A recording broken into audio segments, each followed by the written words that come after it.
कल किसी ने एक प्रश्न लिखा कि आपकी आज्ञा के अनुसार मैं नौकरी करता हूं, नौकरी के शेष समय में भजन करता हूं, जब भजन करता हूं तो पूरा परिवार हमारा विरोध करता है, हमें गालियां मिलती हैं, हमारा इस तरह का विरोध हो रहा है कि घर में रहना मुश्किल पड़ रहा है। ये है माया, ये है। कितना सुंदर उसका जीवन है, तो नौकरी करके घर परिवार को चला रहा है, शेष समय वो प्रपंच न करके नाम जप कर रहा है, कितना सुंदर जीवन है।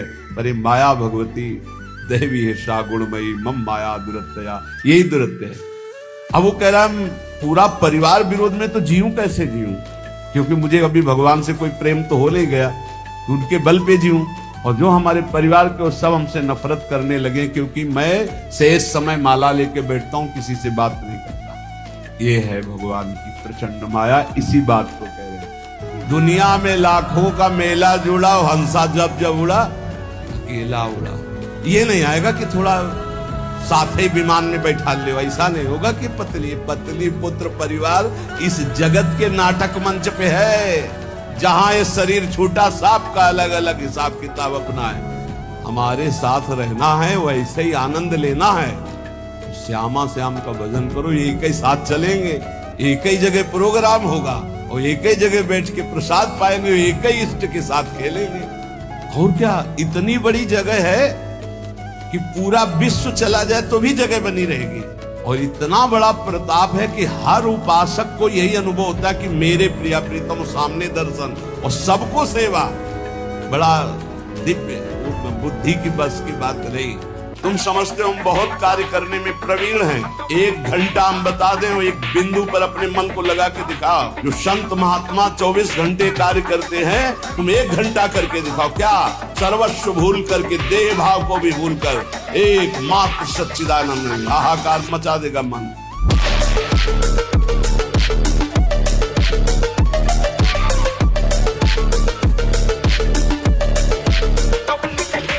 आंखों से आंखें मिल रही ना, तो ये आंखें बिकी हुई है। ये आंखें किसी और की दिखाई देती है, इनमें पुतरी किसी और की है, इनमें देखता कोई और है। पक्का समझ लो, बात पे विश्वास मान लो। एक बार कहा था सत्संग में, 24 घंटे में 24 मिनट हमें दे दो भाई। रोज अगर 24 मिनट तुम राधा राधा बोलोगे, भगवत प्राप्ति पक्की हो जाएगी। कितना सस्ता है। हमारी बातों पे विश्वास नहीं करते, नहीं तो खूब भजन शुरू हो जाए। किसी किसी को लगता है भगवत प्राप्ति भगवत प्राप्ति भगवत प्राप्ति लगे रहते, यही जरूरी है, नहीं तो फिर भटक जाओगे, फिर भटक जाओगे। 83,99,999 योनियां, एक एक योनि में लाख लाख प्रकार के जीव भटकते घूमोगे। इसीलिए बार बार हम रोज यही चर्चा करते हैं, एक बार कमर कशो, इस जन्म में भगवत प्राप्ति कर ले। गांव में बूढ़े लोग जब बैठते थे तो बोले, देखना आगे समय आएगा पानी बिकेगा। तो बुद्धि खराब है इनकी, पानी कहीं बिकने वाली चीज है। आज समझ में आ रहा है कि पानी बिक रहा है, हर आदमी पानी पैसे से पी रहा है। वो बड़े नीली नीली बोतलें जाती हैं सबके घरों में, वही कहाँ पानी की व्यवस्था। क्यों? प्रकृति के साथ खिलवाड़ किया जा रहा है। प्रकृति ऐसा दंड देगी कि देख लेना। कहाँ रह गए कुएं? नहीं, कुएं का जल इस समय जैसे आप फ्रिज का जल ले रहे हैं, ये हानिकारक है। कुएं का जल ऐसा ठंडा होता था कि भीषण गर्मी में भी स्नान करो तो शीतल हो गया। हैंड पैप का समय आया धीरे धीरे, अब कहाँ दिखाई दे रहा, वो भी गया। अब इतने नीचे जल होता चला जा रहा है, पूछो मत। कभी हमने फिल्टर की बातें नहीं सुनी पानी की, और फिल्टर वाले पानी में वो दम नहीं है जो कुएं के पानी में दम होती थी। वो हमें रोगों से लड़ने की सामर्थ्य प्रदान करता। सीधे आकाश से जो जल गिरे तो अमृत जैसा जल। देवी देवता को बलि देना बंद करे, मुर्गा से बलि नहीं, उपवास कर लौंग खोट के 20 दिन, तो पता चले तेरे को दूसरे की गर्दन उड़ाने में कौन सा त्याग है, कौन सी बहादुरी। और निर्मम पशुओं की हत्या करे सारे बुद्धि भ्रष्ट है। छोटे छोटे जीवों को ले आए हो, जय अम्बा, अम्बा प्रसन्न हो जाएंगी। वो उनकी अम्मा नहीं है, तुम्हें जगत माता कहा जाता है। छोटे छोटे जीव आपके सामने बलि चढ़ाए, बोले नहीं, ये अपनी जबान की तृप्ति के लिए मूर्ख लोग ऐसा करते हैं, मेरे लिए नहीं करते। अम्बा के लिए करना है तो उपवास कर, तप कर, व्रत कर, अपने को कष्ट दे तो मैं जानू अम्बा के लिए तेरा बलिदान है। छोटे छोटे बकरे बकरियां इनको ले आए, निर्मम जीव बोल सकता, जय अम्बा, अम्बा प्रसन्न होंगे, बचाएंगे तुम्हें नरक से अम्बा। नहीं, तुम्हें नरक ही जाना पड़ेगा और फिर अगले जन्म वो आएगा और तुम बनोगे बकरा, अभी कहेगा जय जगदम्बा, फिर काटे। पक्का पक्का दान पुण्य का खाने से ऐसे डरो जैसे जहर से डरते हैं। ये जो अधर्म का पैसा भंडारा पवाओगे ना संतों को, तो आपस में खोपड़ी फोड़ेंगे, पट्टी बांध करके घूमेंगे, जहाँ तिलक लगता है वहां पट्टी बंधेगी, जहाँ एक दूसरे के चरणों में झुकना चाहे वहां बहनी बिटिया की गाली और थप्पड़ चले। क्यों? क्योंकि तुम्हारे पैसे हैं, तुमने जैसा कमा के दिया वैसे। भूखे रहना पसंद है, अधर्मियों के द्वारा दिया हुआ दान नहीं स्वीकार करना चाहिए। पक्का समझो, पक्का उचित व्यवस्था भगवान की तरफ से जो करो। ये ज्यादा रुपया पैसा का चक्कर जो फंसा, ज्यादा खान पान में जो मीनू बने, तो फिर समझ लेना कि तुम्हारा भी मीनू बनेगा। कि रौरव कितने दिन और अंध तामिस्त्र नरक कितने दिन, ये भी बनेगा। होश में अधर्म के धन से बचो, भारी विष है, भारी विष, चाहे गृहस्थ हो चाहे विरक्त। एक आदमी बचपन से बाबा जी था, जब वो जवान हुआ तो अपने साथ ठाकुर जी बचपन से जो रखता था, तो गंगा के किनारे भ्रमण करता था। तो 90 आदमी लाठी और भाला लेकर दौड़ते हुए आए, कहा मारो मारो इसे। तो ऐसे खड़ा हो गया, ऐसे कहा भैया हम तो बाबा जी के जीवन, अरे बोले मार दो। तो उनका 1 मिनट रुक जाओ, बस हम गंगा में डुबकी लगाएंगे, अपने ठाकुर का चरणामृत लेंगे, आप सब मारो। बोले मार डालेंगे, पक्का मार डालेंगे। भगवान स्नान किया और भगवान का ध्यान करते हुए कि मरना तो है। भगवान से प्रार्थना की कि ऐसा क्या, बचपन से आज तक मैंने कोई पाप नहीं किया और ये 90 लोग मुझे लाठी भाला से मारेंगे, प्रभु ऐसा क्या? तो बोले मेरे भजन का फल है कि ये 90 एक साथ तुम्हें मारेंगे। नहीं, तुमने 90 कत्ल किए थे पिछले जन्म में, तो तुम्हें 90 बार मनुष्य जन्म में जन्मना होता और एक एक तुम्हें काटता।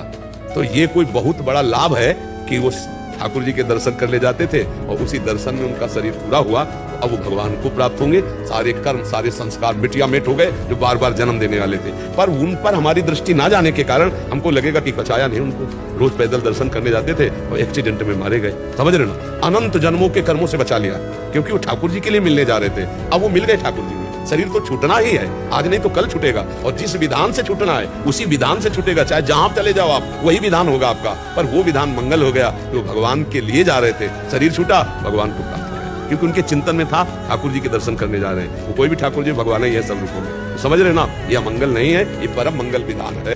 जैसे प्रातः काल सूर्य उदय होते हैं, जो सैया में पड़ा होता है उसकी आयु नष्ट होती है, उसकी बुद्धि नष्ट होती है, उसका श्री नष्ट होता है, उसका चिंतन बिगड़ जाएगा, आसुरी प्रवृत्ति जागृत हो जाएगी। आज जो हमारे समाज बिगड़ रही ना, हमारे धर्म शास्त्रों की अवहेलना पूर्वक दिनचर्या है। भैया 11-11 बजे तक लोग सोते हैं, रात्रि के 1-2 बजे तक तो हास विलास परिहास संसारिकता में, मनोरंजन में, और फिर सुबह 11 बजे भगवान भास्कर उदय हो रहे हैं। आप अर्घ नहीं दिए, आप प्रणाम नहीं किए, आप उस समय भगवत स्मरण नहीं किए, सैया पे पड़े हो, तो आपकी आयु नष्ट हो जाएगी, आपकी श्री नष्ट हो जाएगी। किसके चेहरे पे कांति नजर आ रही?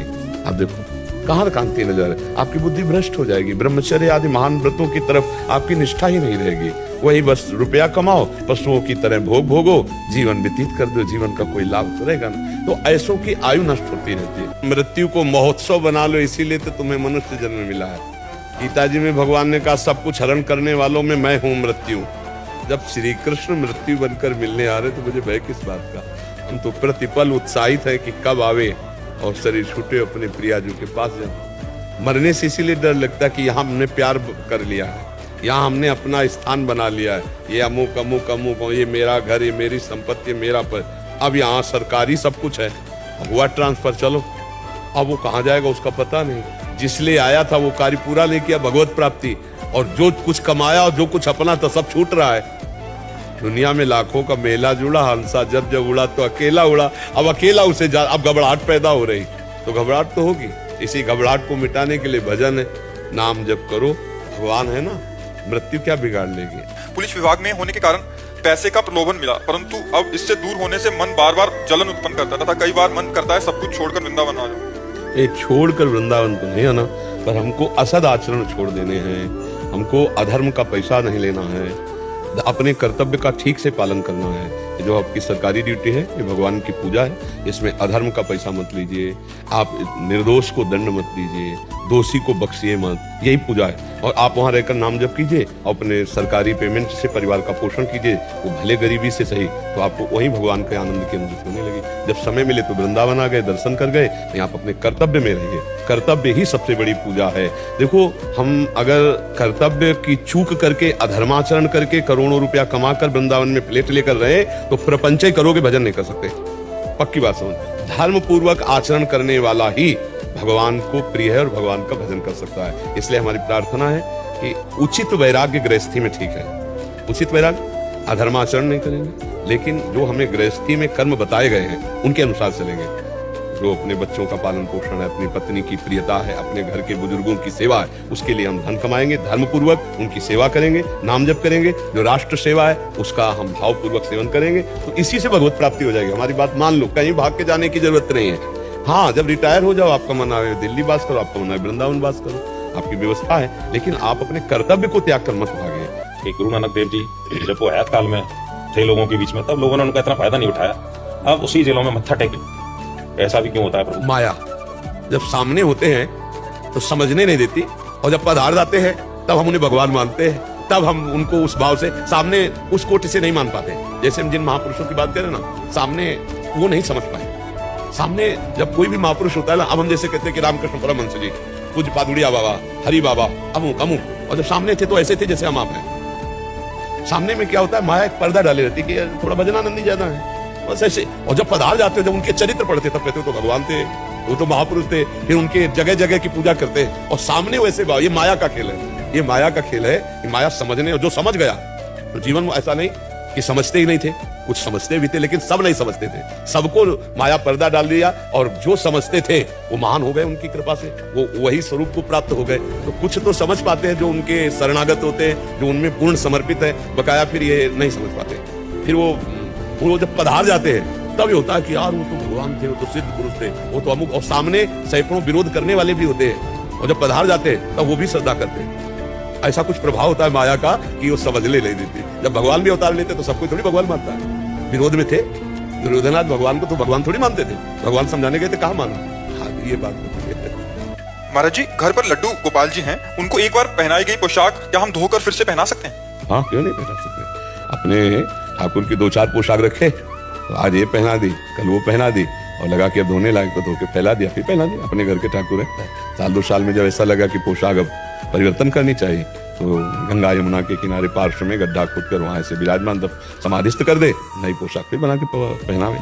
पर वैसे फिर प्रसादी वस्त्र इधर उधर नहीं होना चाहिए, अपमानित नहीं होना चाहिए। क्योंकि महाराज जी, प्रसादी बोला जाता है ना, तो एक तो भोजन प्रसादी हो जाता है, तो एक बार जो भोग लग गया तो उसको फिर से नहीं जाना, बट एक बार जो पोशाक उतारी है या आभूषण है वो डाल सकते। हाँ, अलग अलग प्रसादी का है। जैसे मानो गुलाब का फूल है, एक बार, अब जैसे कमल का फूल है, वो हम कई दिन प्रयोग में ले सकते हैं। कमल के फूल का प्रयोग कई दिन प्रयोग, मतलब 5 दिन का बासी फूल है तो भी हम चढ़ा सकते हैं। और जैसे मौलश्री 3 दिन का बासी फूल भी हम चढ़ा सकते हैं। अलग अलग प्रसादी का अंतर होता है। जैसे हम माला बनाई उसकी मौलश्री की, तो हम आज भी पहनाएंगे, कल भी पहनाएंगे, परसों भी पहनाएंगे। हाँ, वस्तु का एक प्रभाव होता है। अब जैसे स्वर्ण की मोतियों की माला है, हम उसे साल 2 साल पहनाएंगे, उसका थोड़ी कि एक बार पहना दिया प्रसादी हो गया। मुकुट है, कुंडल है, ये हम वर्षों धारण करवाएंगे। सर्फ साबुन से धो सकते हैं महाराज जी पोशाकों को, सर्फ लगा के, साबुन लगा के। हाँ, बिल्कुल नॉर्मल, अपने घर के ठाकुर हैं। जल रहेगा उसको, मतलब नाली में जाएगा तो वो प्रसाद नहीं, ऐसा करते हैं कि पहले हम ऐसे एक बार पानी से निकालते हैं, और वो पानी किसी लता की उसमें गमले में डाल देते हैं, और फिर हम उनको धो देते हैं। तो पहला जो श्रीअंग से स्पर्श किया वो तो हम लता में डाल दिया, अब दोबारा साफ करके हम फिर से फैला देते हैं, ऐसे कर देते हैं। महाराज जी, मनुष्य की आयु निर्धारण में उसके कर्म कितने सहायक होते हैं? तो कर्मों के अनुसार तो पहला हो चुका है। अब अगर कोई महत अपराध बन जाए तो उसकी भी हानि हो जाएगी। साधु अवज्ञा तुरंत भवानी, कर कल्याण अखिल ज्ञानी। जैसे आयु है 80 वर्ष, अब इसके बाद उसने ऐसे महत अपराध कर दिए जो उसके सुकृत नष्ट हो गए। अब उसकी आयु नष्ट होकर के वो फिर अल्प आयु में नष्ट हो जाएगा पक्का। अकाल मृत्यु जिसे कहते हैं, वो अकाल मृत्यु, उसका अगर कर्म बिगड़ गया तो अब उसकी अकाल मृत्यु है, और वो नाम जप करता है, भगवान का चरणामृत पीता है, संतों की सेवा में उपस्थित होता है, और तीर्थों पर श्रद्धा करता है, तो अकाल मृत्यु नष्ट हो जाएगी। वो अकाल मृत्यु नहीं मरेगा, उसकी आयु बढ़ जाएगी। संपूर्ण आयु, शुद्ध आयु 80 वर्ष मान लो उसकी आयु, और उसने घोर पापाचरण किए तो जल्दी मर जाएगा, और उसकी जल्दी अकाल मृत्यु है। लेकिन उसने अच्छे आचरण किए तो अकाल मृत्यु को काट देगा, आगे बढ़ जाएगा। कर्मों का बड़ा भारी योग है, कर्मों का बड़ा बड़ा प्रभाव है कि बंधन युक्त अनंत जन्म भोगने हैं, लेकिन इस जन्म में ज्ञान प्राप्त करके आप मोक्ष को प्राप्त कर लेंगे, आप भगवत आराधना करके भगवत प्रेम को प्राप्त कर लेंगे। तो कर्म का तो बहुत बड़ा योग है ये, पर कर्म की कला आनी चाहिए, कर्म योग बनना चाहिए। केवल कर्म से बात नहीं बनेगी, कर्म योग बनना चाहिए। जो निष्काम भाव से भगवत प्रीत्यर्थ कर्म किया जाता है उसमें सामर्थ्य होती है शुभ अशुभ का नाश करके भगवत प्राप्ति कराने की। तो हमें लगता है अच्छे कर्म किए जाएं और भगवत अर्पित कर्म किए जाएं। अगर ज्ञान मार्ग का पथिक है तो दृष्टा भाव साक्षी भाव से रहे, अपने को कर्ता भोक्ता भाव ना देखे, तो सारे कर्म जो है अकर्म हो जाते हैं और वो भगवत प्राप्त महापुरुष हो जाता है।